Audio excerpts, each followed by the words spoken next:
Hello and welcome to Himveda physiotherapy. मैं doctor Anandesh Kumar. आज discuss कर रहे हैं scoliosis with low back pain. मैंने part one part two low back pain पे एक एक एक वीडियो बनाया है। लो बैक पेन का ये थर्ड सीरीज है जिसमें हम ये बात करेंगे कि ऐसे पेशेंट जिनको लो बैक है, क्या उनका कुछ ऑर्गेनिक, कुछ ऑर्थोपेडिक प्रॉब्लम है जिसमें एक स्कोलियोसिस है। स्क्लेरोसिस जैसे नाम है, स्क्लेरोसिस में जो स्पाइन है इस शेप्ड हो जाती है।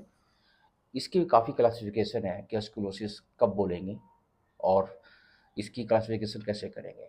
कभी कभार सिंगल कर्व होती है, डबल कर्व होती है। जैसे एक नॉर्मल आदमी है, इसके स्पाइन के कर्व होते हैं। स्पाइन में साइड बाई साइड डेविएशन नहीं होती, आगे और पीछे डेविएशन होती है। जैसे सर्वाइकल कर्व है, डॉर्सल कर्व है, लंबर कर्व है। इस तरह से नेचुरल कर्व होते हैं जो बाई बर्थ, बाई डेवलपमेंट के साथ में वो ग्रो होता है। बाई बर्थ भी होता है, साथ साथ में डेवलपमेंट के साथ में वो ग्रो होता है। वो कर्व बनी रहनी चाहिए। उस कर्व के कारण से spine behave like a spring. वो डायरेक्ट आपको कोई भी जर्क से बचाता है, आपको चोट से बचाता है। अ, सबसे इम्पोर्टेंट ये है कि स्क्लेरोसिस जो है ये डायग्नोस कैसे होगी।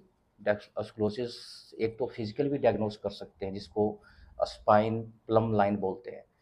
अगर आप हेड के पीछे से एक धागे के साथ में कोई ऐसी चीज़ सीधी नीचे डाउन आप हैंग करें, तो आप देखेंगे कि आपके स्पाइन जो है वो उस रसरी या धागे के साथ में सीधी सीधी नहीं है, उसमें कहीं डेविएशन होती है।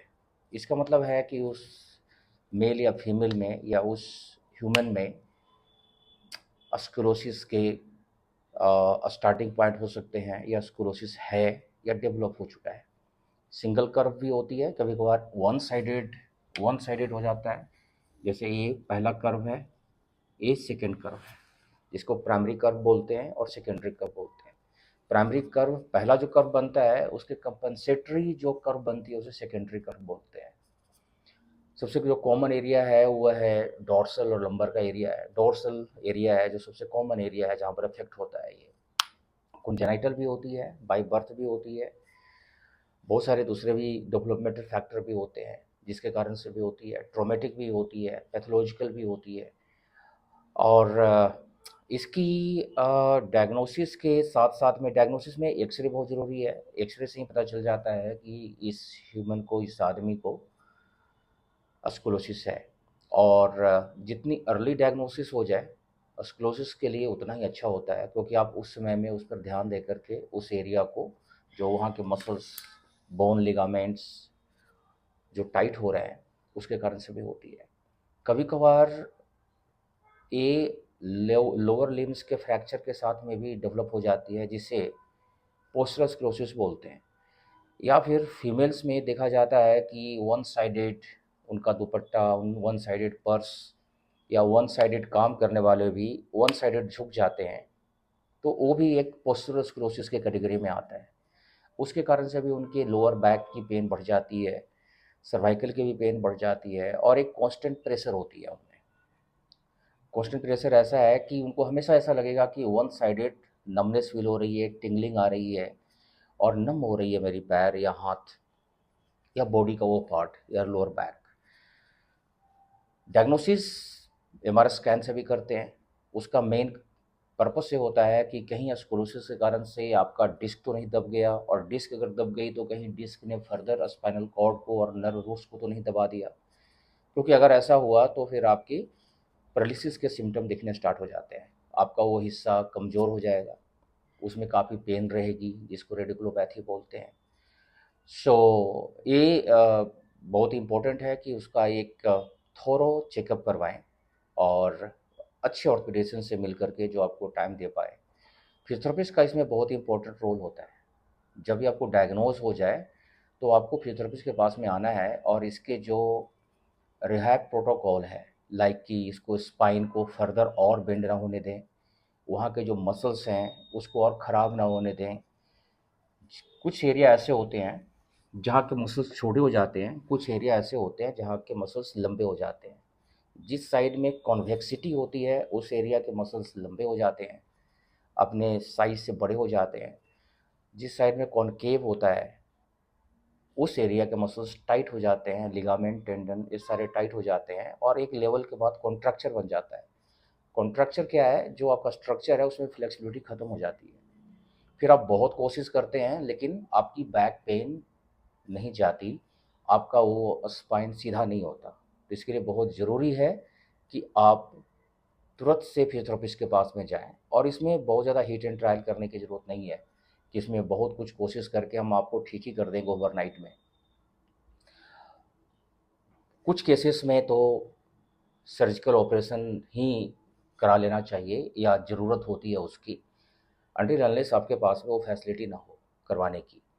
क्योंकि वहाँ पर नर्व रूट कंप्रेशन स्टार्ट हो जाती है, आप पिछले 10 साल से उसी तकलीफ़ में फँसे हुए हैं और आपकी बॉडी एडजस्ट हो चुकी है। अब वो न्यूरोलॉजिकल कॉम्प्रोमाइज़ वाली स्टेज आ गई है। कभी-कभार इतना सीवियर हो जाता है स्क्लेरोसिस कि आपके स्पाइनल कॉर्ड को भी प्रेस कर देता है। तो जिस एरिया से नीचे का हिस्सा, जिस एरिया में सपोज़ कि डोर्सल एरिया में, छाती वाले एरिया में आपका स्क्लेरोसिस है, तो उसके नीचे का हिस्सा धीरे-धीरे सुन्न होना स्टार्ट हो जाता है। आपके ब्लैडर बबल्स, पेशाब और पैखाना दोनों बंद हो सकता है, कम हो जाता है, सेंसेशन कम हो जाती है आपकी।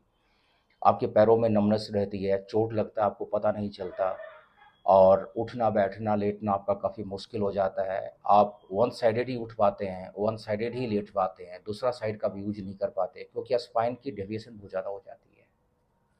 सो फिजियोथेरेपी में इसमें करते क्या है, फिजियोथेरेपी का इम्पोर्टेंट रोल ये है, अगर अर्ली डायग्नोसिस हो जाए, किसी बच्चे का है, बच्चे का लेते हैं, किसी बच्चे में स्क्लेरोसिस डायग्नोस हुई है, this is very complicated thing कि उसमें हम करें तो क्या करें। तो एक मेडिकल प्रैक्टिशनर की ओपिनियन भी आ जाती है कि इस बच्चे की जो बाय बर्थ, जिसको कॉन्जेनाइटल स्क्लेरोसिस बोलते हैं कि बाय बर्थ ही इसमें स्क्लेरोसिस है या स्पाइन डेविएटेड है, तो नोट लिख देते हैं कि इसमें क्या-क्या नहीं करना और आपके उनके उस बच्चे के सारे मसल्स, सारे सॉफ्ट टिश्यू, हार्ड टिश्यू को ध्यान में रख कर के एक्स-रे देखकर, एमआरआई स्कैन देख कर के उसके स्पाइन को और स्पाइनल मसल्स को मोबिलाइज़ करना होता है। सेकंड स्टेज आती है जब बच्चा 8-10 साल, 15 साल का होता है, उसमें बच्चा समझदार होता है। उस स्टेज में क्या करते हैं कि उसे स्ट्रेचिंग एक्सरसाइज़ सिखाते हैं कि जिस साइड में आप झुक रहे हैं, उसके अपोज़िट साइड में आप अपने आप को स्ट्रेच करें, हौले-हौले स्ट्रेच करें। ये बहुत अच्छी एक्सरसाइज़ होती है क्योंकि बच्चा ग्रो कर रहा होता है, उस समय में जैसे-जैसे स्ट्रेचिंग करेगा, मसल्स भी उस तरह से ग्रो होते हैं, तो स्coliosis का इफ़ेक्ट कम हो जाता है। एक ओल्ड एज में या 40 के बाद जिनका स्coliosis पहले से था और अभी तक नहीं ठीक हुआ है या फिर अभी डेवलप हुआ है कि 30 साल 40 साल के बाद आपका डेवलप हो गया किसी कारण से, ट्रॉमेटिक कारण है, पैथोलॉजिकल कारण है, पोस्चरल कारण है, पोस्चर भी आपने अपना खराब रखा तब भी स्coliosis डेवलप हो जाती है। पहले पोस्चरल स्coliosis थी, अब वो परमानेंट स्coliosis डेवलप हो गई है। तो ऐसे में क्या करें, फिजियोथेरेपिस्ट के पास में तो जाएं ही, ओपिनियन तो लें ही। शॉर्ट टर्म में इसका कोई भी इलाज नहीं है। जो भी इसका इलाज है वो लॉन्ग टर्म में है कि आप इसको फर्दर बढ़ने ना दें, क्योंकि इसको ठीक करना शायद उतना ईज़ी नहीं है, जितना ईज़ी लोग समझ लेते हैं कि ये तकलीफ़ हमें है तो ये बता फटाफट महीने 2 महीने में ठीक हो जाएगा, ऐसा संभव ही नहीं है, बिल्कुल नहीं। क्योंकि एक तो पोस्चरल होती है, पोस्चर एक ऐसी चीज़ है जिसको आप जल्दी से छोड़ नहीं सकते, वो आपके ब्रेन में घुस जाता है और आपके मेमोरी में होती है, जैसे चलना, उठना, बैठना, आपकी आदतें, ये एक बिहेवियर में अगर आप चेंज ले आएँ, तो शायद आपको ज़्यादा अच्छा रिज़ल्ट मिलेगा। हाँ, फिजियोथेरेपिस्ट के पास में जाते हैं तो एक उस बहुत ही तरीका अच्छा होता है, जहाँ पर कि वो आपको मसल्स को सॉफ्ट भी कर देते हैं, मसल्स को मोबिलाइज़ भी कर देते हैं। मसल्स और स्पाइन में अगर प्रेशर है तो ट्रैक्शन देकर के उसको स्ट्रेट भी करते हैं। बहुत सारे एक्सरसाइजेज़ हैं जिसको side bending exercises, cat and camel exercises, spinal extension exercises, knee to chest exercises, rotation exercises, बहुत सारे योगा के पोस्चर हैं, वो करवाते हैं। मैं एक फिजियोथेरेपिस्ट हूँ और इसमें मैं बिलीव करता हूँ कि पेशेंट हमारे पास में आए तो कम से कम 4 से 6 हफ्ते का टाइम ज़रूर दें हमें, इस चीज़ को ठीक करने में, अगर आपकी कंडीशन बहुत सीवियर है तो। अगर आपकी बहुत ही मामूली सा है, माइल्ड है और पोस्टोलोस्कोसिस है, पोस्टोलोस्कोसिस को तो हम हफ्ते 10 दिन में करेक्शन में डाल देते हैं, आपको आगे ध्यान देना होता है कि हम इसमें और क्या करें। कभी-कभी क्या है कि पेशेंट हमारे पास में आता है फिजियोथेरेपिस्ट के पास और उसकी ऑलरेडी न्यूरोलॉजिकल कॉम्प्रोमाइज़ होती है। इसमें बड़ा ही ध्यान से करना होता है सारे एक्सरसाइजेस और इसमें ध्यान ये रखा जाता है किसी भी एक्सरसाइजेस के कारण से आपकी न्यूरोलॉजिकल जो सिम्पटम है वो ना बढ़े। जैसे आपकी ऑलरेडी नमनेस है और आपने एक्सरसाइजेस स्टार्ट की, नमनेस और बढ़ गई, तो आप कुछ न कुछ गलत कर रहे हैं, उसको आप रोक दें, क्योंकि रोकना ही सबसे बड़ी ट्रीटमेंट है। तो आप स्टेप बाय स्टेप चलें। आप अपने बोन की क्वालिटी, मसल्स, लिगामेंट, टेंडन की क्वालिटी कैसी है, आपके बॉडी में बोन्स की क्वालिटी कैसी है, कैल्शियम कितना है, विटामिन D3 कितना है, आप में विटामिन B12 कितना है, आपकी बॉडी वेट कितनी है, अ, आप ओबीस तो नहीं है। बहुत सारे फैक्टर होते हैं, मेल और फीमेल का भी थोड़ा-सा इसमें रेशियो है कि कौन इसको क्विकली एक्सेप्ट करता है ट्रीटमेंट को। सो सबसे इम्पोर्टेंट और इम्पोर्टेंट ये है कि जब भी आप वॉकिंग करते हैं और आपको स्coliosis है, तो आप अपने बैक का विशेष ध्यान रखें, क्योंकि मेरा आज का टॉपिक ही है बैक पेन, जो स्coliosis के कारण से होती है। तो इसमें ध्यान क्या रखना है आपको, वो सारे प्रोटोकॉल फॉलो करना है जो मैंने पार्ट 1 और पार्ट 2 में आपको बताए हैं। उसमें होता क्या है कि आप अपने मसल्स को, लिगामेंट को, डिस्क को खराब होने से बचा देते हैं। आपकी जो स्क्लेरोसिस है एक अलग ही सब्जेक्ट हो जाता है, उसका एक अलग ही ट्रीटमेंट है, लेकिन उसके कारण से जो लोअर बैक की प्रॉब्लम स्टार्ट हो रही है आपकी, जो रेडिएटिंग पेन स्टार्ट हो रही है, उसको आप मैनेज कर सकते हैं और वो बहुत ईजिली मैनेजेबल है। हिम्मेदा फिजियोथेरेपी, मैं डॉक्टर आनंदेश कुमार इस मामले में काफ़ी हेल्प कर रहा हूँ लोगों को रिव्यू करने में, लोगों को डॉक्टरों से मिलने में। आप एक्सपर्ट से मिल सकते हैं, अगर उनके पास में आपके द्वारा लिया गया अपॉइंटमेंट सही टाइम पर नहीं मिल रहा तो आप मुझे बताएं, मुझे अप्रोच करें, शायद हम आपको हेल्प कर पाएँ। या फिर जो हमारे जो कंसल्टेंट हैं, जिनके पास में 30 साल और 40 साल का एक्सपीरियंस है, हमारे साथ में न्यूरोलॉजिस्ट जुड़े हुए हैं, हमारे साथ में ऑर्थोपेडिशियन जुड़े हुए हैं, हमारे साथ में मेडिकल प्रैक्टिशनर जुड़े हुए हैं। हम इनसे आपको बात करवाएँगे। अगर आप मेरे पेशेंट हैं, तो आपकी कंसल्टेंसी भी ऑलमोस्ट हाफ़ हो जाएगी, जितनी उस डॉक्टर की कंसल्टेंसी होगी, वो हम पे करेंगे। सो इम्पॉर्टेंट चीज़ ये है स्क्लेरोसिस में कि ये एक बोन डिफ़ॉर्मिटी के रूप में आ जाती है हमारे बॉडी में, and that is very dangerous.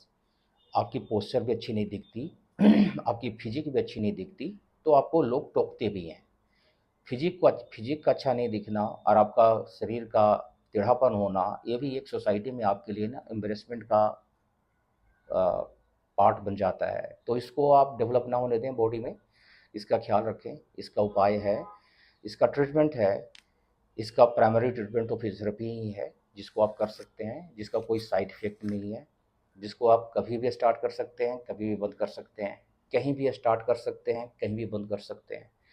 बहुत ही आस-पास के सेंटर हैं आपके आस-पास में, जहाँ आप जाकर के अपने थेरेपिस्ट से मिल सकते हैं, फिजियोथेरेपिस्ट से मिल सकते हैं, उनसे डिस्कस कर सकते हैं और अपना ट्रीटमेंट ले सकते हैं। So take care and thank you very much. Video अच्छा लगा हो तो उसको ज़रूर सब्सक्राइब करें एंड फॉरवर्ड करें। Thank you very much.